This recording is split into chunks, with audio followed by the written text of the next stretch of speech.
one of the things that I really don't enjoy doing is writing about writing, but um, one of the things that I really don't like to do is write about writing. I think that there are plenty of resources that talk about the craft of writing.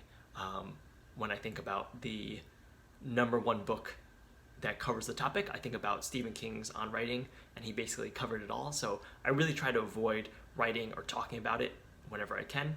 However, sometimes there are certain conversations that are really helpful in thinking about like why I have chosen to record and write about as much as possible. And hopefully, if hopefully this is useful. And if normally what you read or visit my stuff for about is more about like, I don't know, productivity or marketing or career advice, then you'll forgive me for this brief aside. I had a conversation with my trainer today, and we're talking about growing up Asian in the United States and what that experience has looked like. And it reminded me of this story of when I was much younger, maybe in middle school. I remember going to visit my cousins, and some of the conversations that they had with their father, he would talk about how he worked something in software. I don't remember exactly what. I don't think he was an engineer, but he worked with software, and he would do a lot of meetings over telephone. And he said that people were always surprised when they met face to face in person, and they saw that he was Chinese. And he says he could see it. He could see the surprise in their eyes and how it affected their view on him as a professional. And so it was just interesting to listen to him have that conversation with his kids, and all of us talk about it on a broader perspective. And it made me think about conversations with my own father, who for probably, I mean, through high school, probably through college, I don't ever remember him having a conversation with us about specific career, about specific things that happened in his career that may have held him back because he was Chinese. There was maybe like one or two stories here and there where he knew that he was being considered for promotion, but it was difficult because he still had a accent.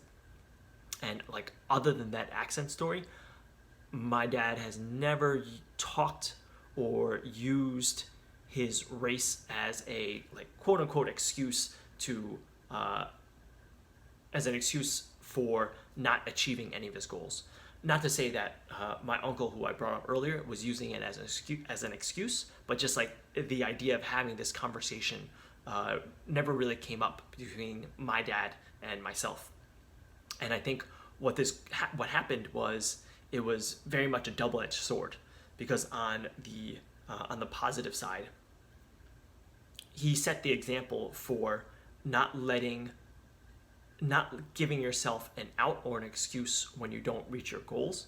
Like he was never one to point to his ethnicity or someone else's perceived racism as a reason why he didn't get promoted, or they didn't come into the restaurant, or he was treated differently from someone else. Like never brought it up. And there are definitely times where it has happened, right? But he just didn't.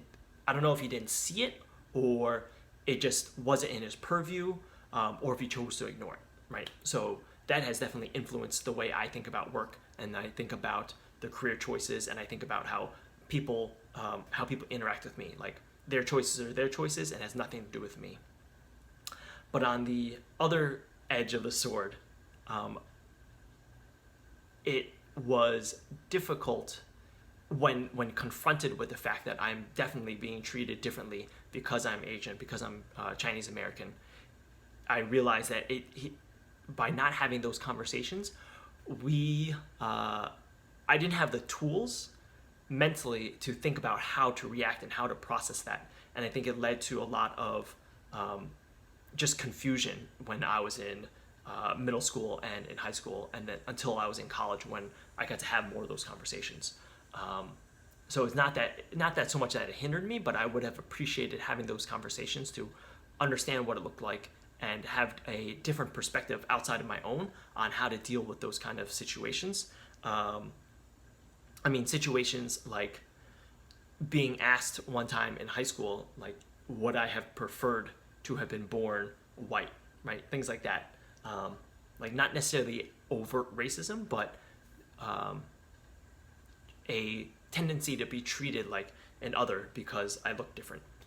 And so I just never had those tools to deal with those kind of situations because my dad and I didn't have those conversations about race, about what it's like growing up Chinese in America.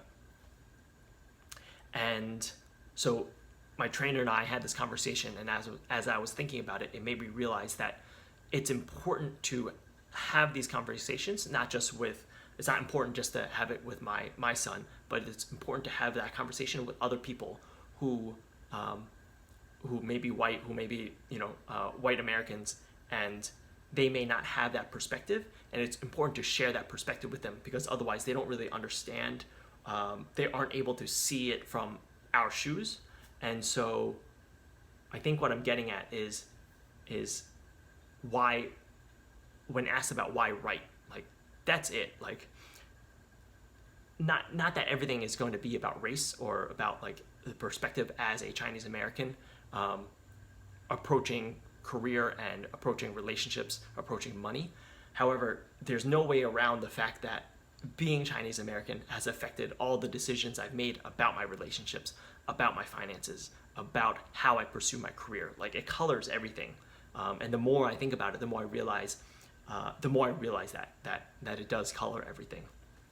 And so I do think it's important to share as much as possible because my perspective is different from, let's just take money, right? Like, or career. Let's take career. My perspective on careers is different because of the upbringing and the experiences that I had. And even though it may have been talked about by other people, it hasn't been quite covered from that perspective and that lens and shaped by those experiences. And if I write about it and it helps one person who came from a similar background, then it's definitely worth it. And so, there's just some things that I've been thinking about after having that conversation with Anthony. You just don't know who it will help, these things that you write and that you put out into the world.